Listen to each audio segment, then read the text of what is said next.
I'm out here in the woods hunting ghosts.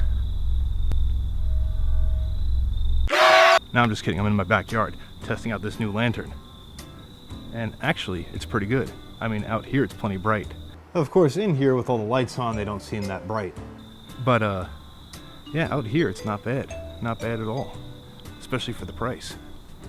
So Hurricane Matthew is now tearing its way out of Cuba.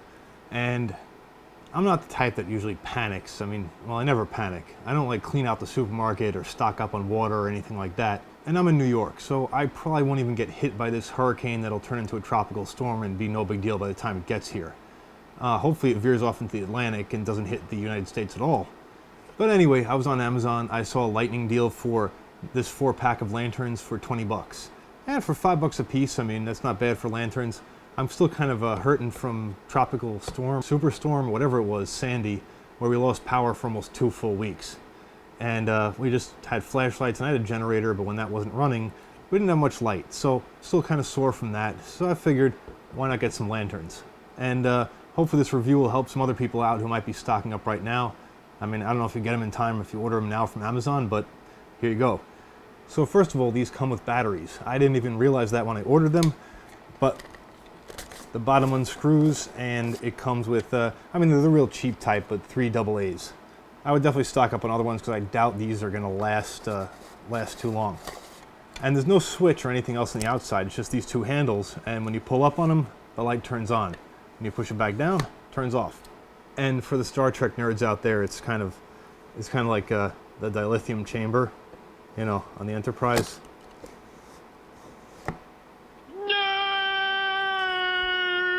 But yeah, for 20 bucks, even for more than that, I think these seem like a pretty good deal. I mean, they're not super rugged, super solidly made. They don't have gaskets in them to make them watertight. I wouldn't take them camping in the rain. But for indoor use, when your power goes out, these are definitely pretty cool. Okay, never mind. I was about to give these a hearty recommendation when I went to turn them all on and this one stopped working. They all worked when I took them out of the box, which was like 10 minutes ago, and this one has just sat on the table the entire time. I changed the batteries, that didn't help, wiggled it around, banged it on the table, nothing. So 1 out of 4 bad, not a very good job, E-Tech City. I mean, what the hell kind of name for a company is E-Tech City anyway? Electronic Technical City? I don't know, whatever, no longer a fan. Well, you know what? I figured I'd be remiss if I didn't at least disassemble this one so you could see what's inside and also maybe try to fix it. So yeah, I tried it with these batteries. These are the ones that came with it. They're really cheap alkalines. You might not want to leave these in the lanterns for long-term storage because these kind of cheapo batteries tend to leak. So it looks like it's pretty simple to open. Under here, 4 screws, and for the rest of this, and you can see I used my cheap Acuvar cells in there, but still no love. And for the rest of this disassembly, I'm going to go to a sort of montage-y thing. Yeah.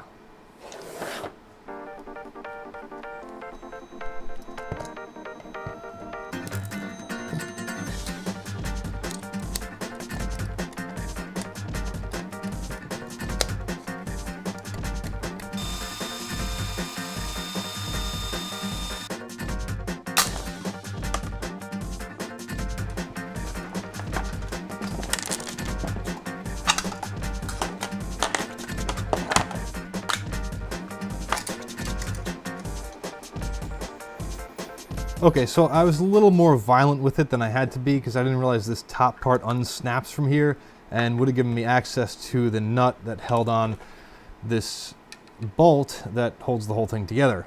So I kind of broke it, snapped the plastic off right here. No big deal since it didn't work anyway, and I don't see anything obviously wrong here. Like, there's no wires disconnected, and it's a very simple arrangement of circuitry here. It's basically just a switch going to a resistor that comes from the battery terminal, going up these 2 wires and to the LEDs. And the LEDs are mounted on circuit boards inside of here. 3 circuit boards. Oh, wait, this actually unfurls. Oh, that's cool. Okay, so this is the central stem of the unit.